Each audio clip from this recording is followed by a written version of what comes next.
Hello' viewers, অন্য এটি mini ব্লগলৈ স্বাগতম জনাইছোঁ।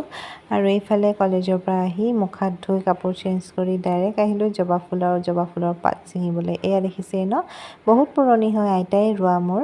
তো এয়া ইমান গাল লাগি আছে, তো ছিঙি ল'লোঁ। বেছি ছিঙা নাই, বেয়া লাগিল, ইমান ধুনীয়াকৈ লাগি আছে ন। কেইপাহ মানে ছিঙিলোঁ। ইয়াৰ পৰা লগৰ এজনীও বিচাৰিছিলে, তাইৰ কাৰণেও ছিঙিলোঁ আৰু মোৰ কাৰণেও ছিঙি থৈছোঁ। ময়ো লগাই লওঁ ভাবিছোঁ, বহুত দিন হ'ল লগোৱা নাই। তো সেয়াই ছিঙি লৈছোঁ আৰু এতিয়া। আৰু এইফালে আজি বতৰটো চাওকচোন, ইমান ধুনীয়া পৰিৱেশটো। অকণমান দেৰি সেইকাৰণে ইয়াতে এডোখৰতেই ইফালৰ পৰা সিফালে খোজকাঢ়িলোঁ। তাৰপিছত ঘৰলৈ আহি মায়ে চাহ বনাই দিলে। এইফালে মেৰী লাইটৰ লগত চাহ খাই লৈছোঁ। ইমান গাল চাহ মই নাখাওঁ বাৰু, এইটোহে মোৰ কাপ হয়। খাই মেলি এইফালে ভণ্টিয়ে স্কুলৰ পৰা আনিছিলে এই বগৰী গুৰি যে, একদম ল'ৰালি কালৰ মনত পৰি গ'ল। ইমান টেষ্টি খাবলৈ, এইটো খাই পেলালোঁ। দেন একেবাৰে গা পা ধুই মেলি পঢ়িলোঁ অকণমান, তাৰপিছত ডিনাৰ কৰিলোঁ। আজিৰ কাৰণে আহিছোঁ তেনেহ'লে দেই। থেংক ইউ ফৰ ৱাচিং, বাই।